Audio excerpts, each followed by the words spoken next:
அதிமுகவை உறவாடி கெடுக்கும் பாஜக விஜயை வளரவிட்டு அதன் பிறகு கட்டுப்படுத்தும் என்று மனிதநேய ஜனநாயக கட்சியின் தலைவர் தமிமுன் அன்சாரி தெரிவித்துள்ளார். மயிலாடுதுறையில் செய்தியாளர்களை சந்தித்த அவர் இவ்வாறு கூறினார்.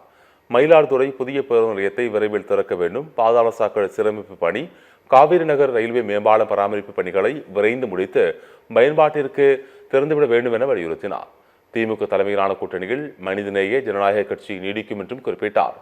கொள்கை எதிரியான பாஜகவை தாவேக ஏன் விமர்சிக்கவில்லை என கேள்வி எழுப்பிய தமிமுன் அன்சாரி, எஸ்ஐஆர் மூலம் 66 லட்சம் பேர் சரியான முகவரி இல்லாதவர்கள் என்று கூறியிருப்பது சந்தேகமாக உள்ளதாக கூறினார்.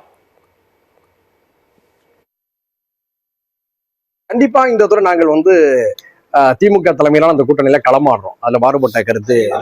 திமுகவை தீய சக்தி என்று விமர்சித்த விஜய் அவர்கள் ஒரு வார்த்தை கூட அவருடைய கொள்கை எதிரி என்று சொல்லக்கூடிய பாரதிய ஜனதா கட்சியை பற்றி அவர் பேசல.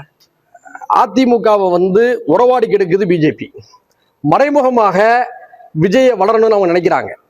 அதிமுகவை முதல்ல வீழ்த்தி விட்டு பிறகு விஜயை வளர விட்டு பிறகு விஜயை கட்டுப்படுத்தலாம் என்ற பார்வையில் கூட அவர்கள் இருக்கலாம். இப்படி சந்தேகங்கள்லாம் இருக்கு. இதுல 66 லட்சம் பேர் தெளிவான முகவரியற்றவர்கள் சொல்லப்பட்டிருக்கு. கவனிச்சிங்களா? இறந்தவர்கள் நம்ம எப்படி ஏற்க முடியுங்க? அது ஏற்க முடியாது. இரட்டை பதிவு உள்ளவர்களையும் நம்ம ஏற்க முடியாது. ஓகே.